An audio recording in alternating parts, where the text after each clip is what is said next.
ඉතින් කොහොමද ඔයාලා හැමෝම අදත් බෝල්ට channel එකට ආදරයෙන් පිළිගන්නවා. මම කලින් වීඩියෝ එකේදී කතා කරා agentic tool ගැන. ඉතින් අද මම කතා කරන්න යන්නේ කොහොමද මේ agentic tool engine එක වැඩ කරන්නේ කියලා. ඉතින් ඔයාලා කලින් වීඩියෝ එක බැලුවේ නැත්නම් මුලින් ඒ වීඩියෝ එක බලලා මේ වීඩියෝ එක බලන්න එන්න. අද අපි කතා කරමු මෙන්න මේ agentic tool වල පාවිච්චි කරන මෙන්න මේ graph කියන concept එක වැඩ කරන්නේ කොහොමද කියලා.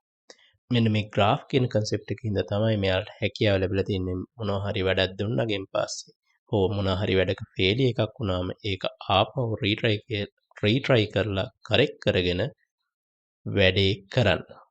ඉතින් අපි අද ඒ ගැන ගැඹුරින් කතා කරමු.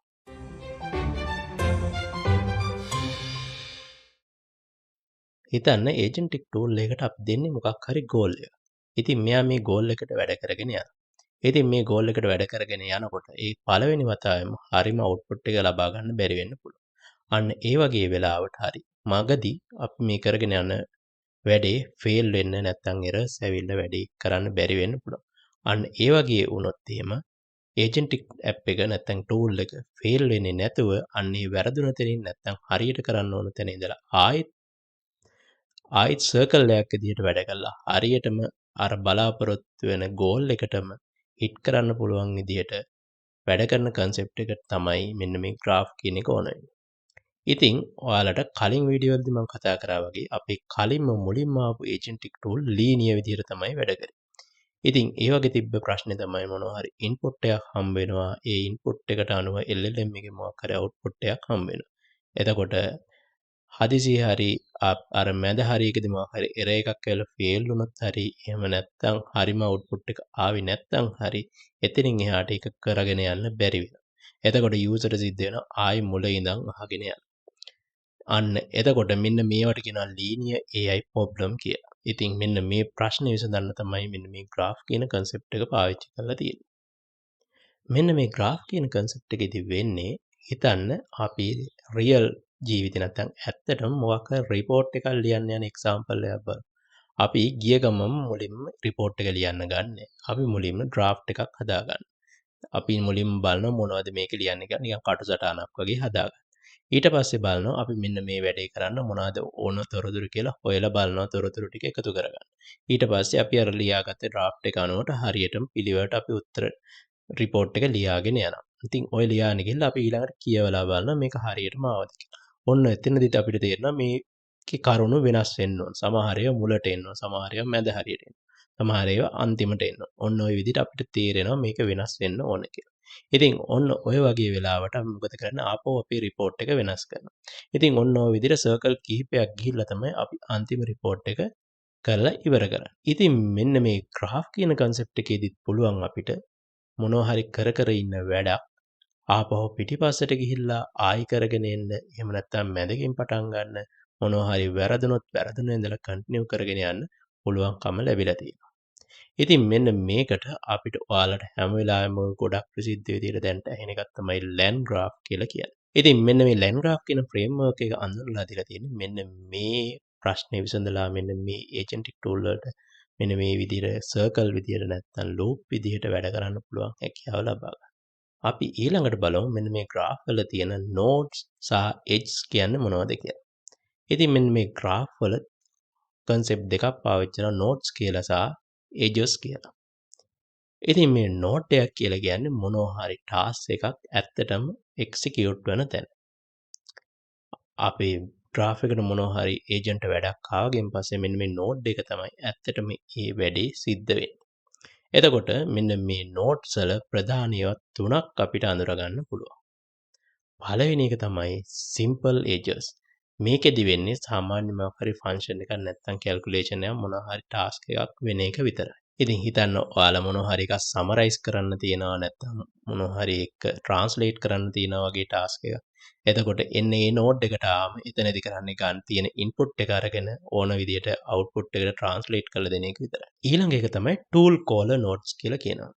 මෙන්න මෙතනදී එයාට tool set එකක් තියෙනවා. එයා කරන්නේ එයාට එන task එක හරි tool එක බලලා ඒ tool එකට පාස් කරන එක විතරයි. එතකොට එයාගේ ඇත්තටම ටාස්ක් එක වෙන්නේ ටූල් එක ඇතුළේදී මෙයා කරන්නේ අදාළ ටූල් එකට එන ටාස්ක් එක පාස් කරලා දෙන එක වැඩේ විතරයි. උදාහරණයක් විදිහට අපි ගත්තොත් මොනවා හරි API කෝල් එකක් නැත්නම් ඉන්ටර්නෙට් සර්ච් එකක් වගේ ටූල් එකක් කෝල් කරන්න තියෙනවා නම් එයා එන ඉන්පුට් එක බලලා අර අදාළ API එකට ටූල් එකක් විදිහට කතා කරලා ඒකෙන් එන අවුට්පුට් එක ආපහු අදාළ මේන් graph එක නැත්නම් මේන් agent පාස් කරන එක තමයි මෙතනදී වෙන්නේ. ඊළඟ එක තමයි sub graph.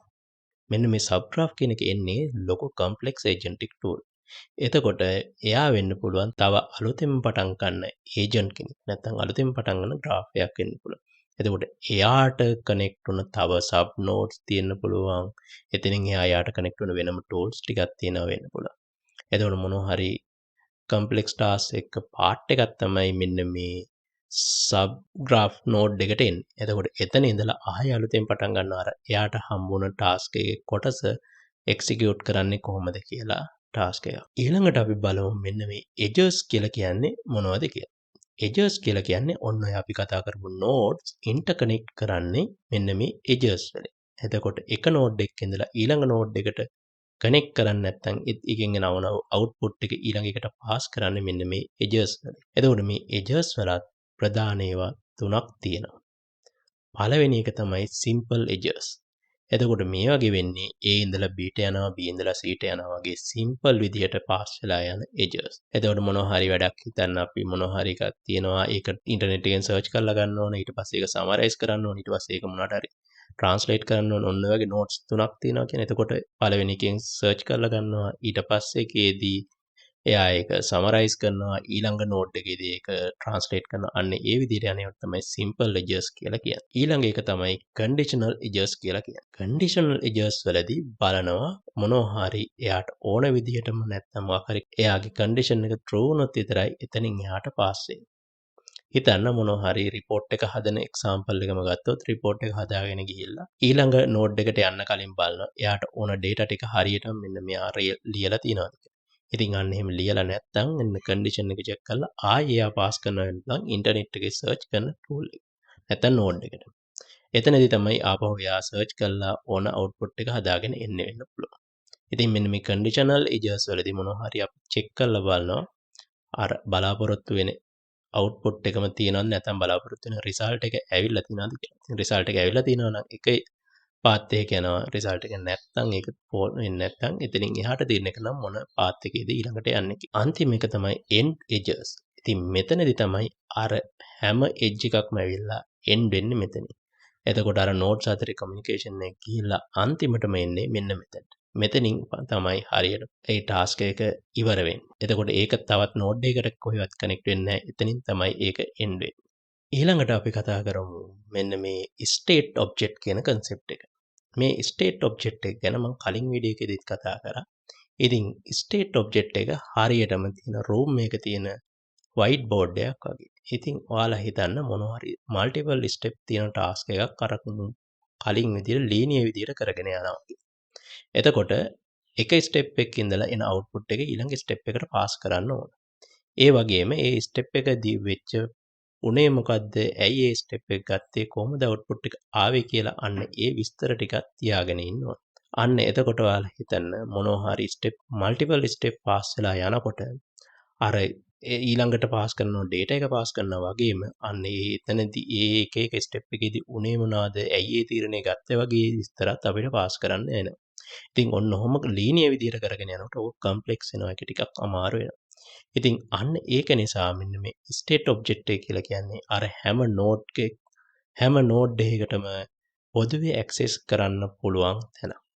ඒක හරියට ඕපන් වයිට් බෝඩ් එකක් වගේ. එතකොට ඒකෙදි කරන්නේ අර එයාලා එක එක නෝඩ් එකේදී වෙන ටාස්ක් එකේ සමරි එකක් නැත්නම් ස්නැප්ෂොට් එකක් ගෙනල්ලා අර වයිට් බෝඩ් එකේ ලියලා තියෙනවා වගේ. එතකොට ස්ටේට් ඔබ්ජෙක්ට් එකේ හැම වෙලාවෙම තියෙනවා ඒ වෙලාවේදී ඒ ස්ටෙප් එකේදී තීරණය ගත්තේ ඇයි විස්තරය මොකක්ද කියලා ස්නැප්ෂොට් එකක්.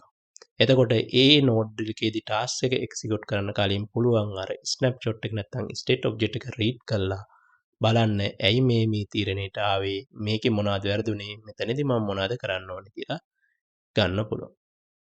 ඉතින් මෙන්න මේ ස්ටේට් ඔබ්ජෙක්ට් එක හින්දා මම කලින් වීඩියෝ එකේදීත් කතා කරා වගේ හැකියාවන් ලැබිලා තිනවා.